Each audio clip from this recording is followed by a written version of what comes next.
What up, YouTube? This is Ukraine Truth from a Ukrainian segment. So there was an explosion of a dam in Khersonska Oblast, which is Kherson province, near or at Nova Kakhovka, the city. It's a small city of Nova Kakhovka. And first and foremost, when I see something like that, you know, the war has been going on for 9 years now, and at a very heavy rate, obviously, for the past year and some change. So you would think that you can't get any more shocked, especially when you have family members and friends that are over there. But when something like this happens, when I first heard of it yesterday, it breaks my heart. It absolutely. I want to get something clear.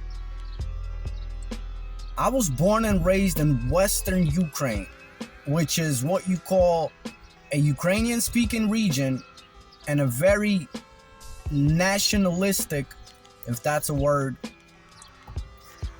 or national identity idea of Ukraine. That's where the idea lives and has lived for the past 70 years in Western Ukraine. So I'm from Western Ukraine.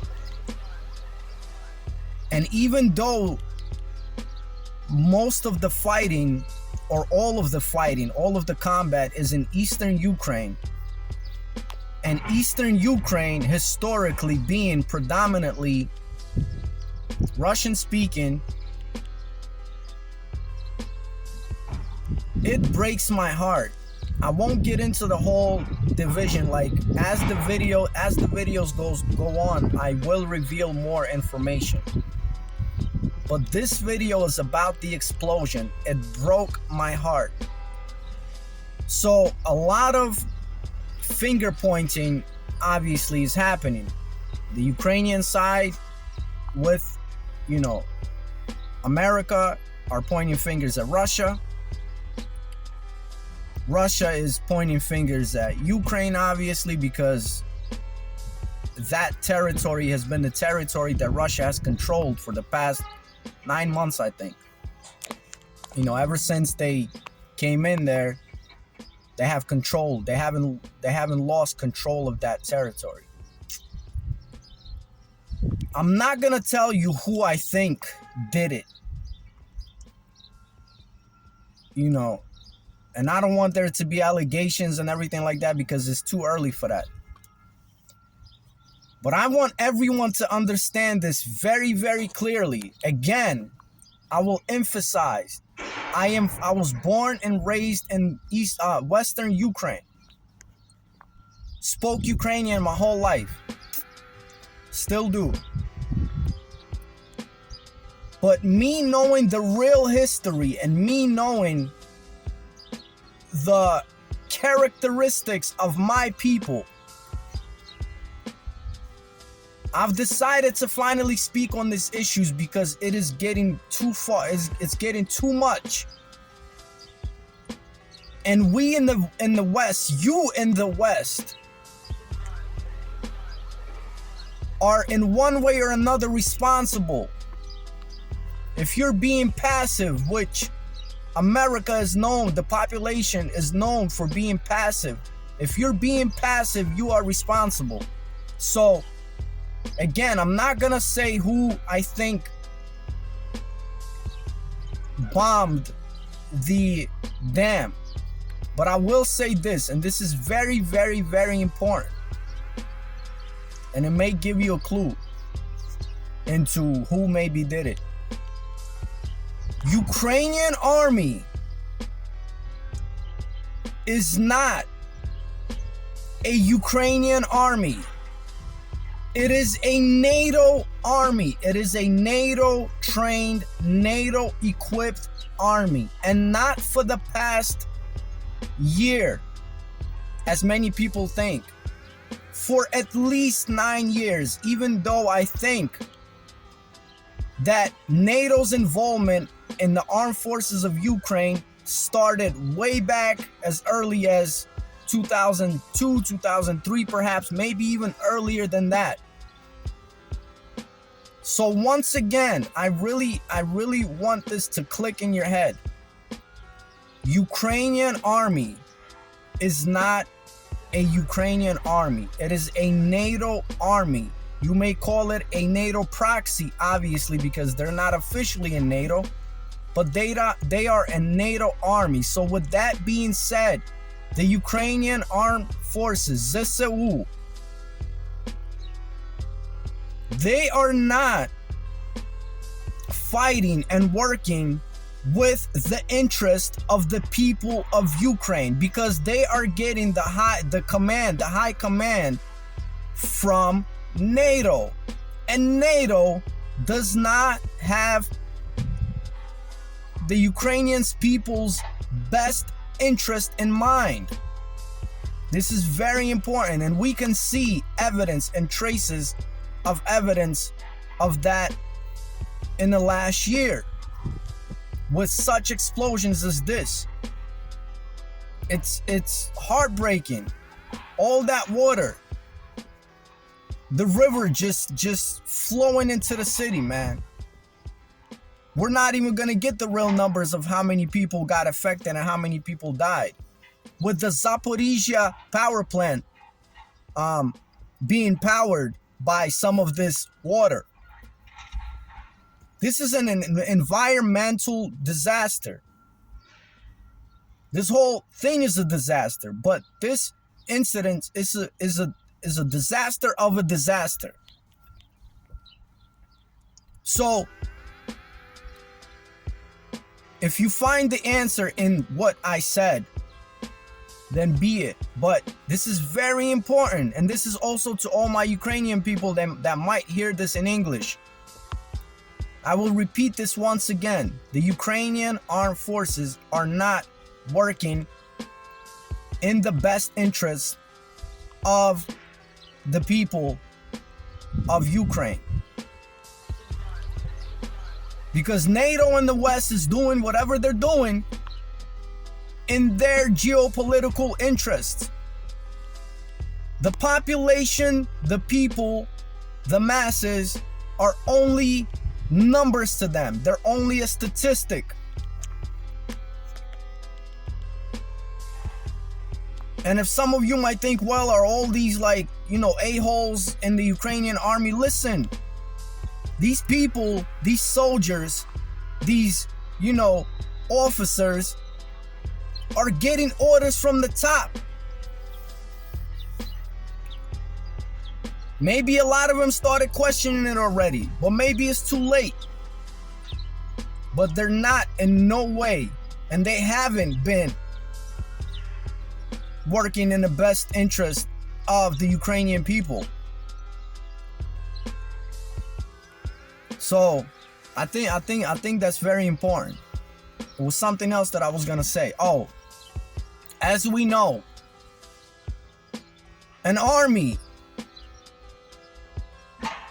is there to protect the population, to do whatever they can to protect the population. And we seen with the incidents such as Mariupol, the tragedy of Mariupol, that's not the case.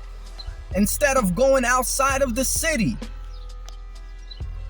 and setting up,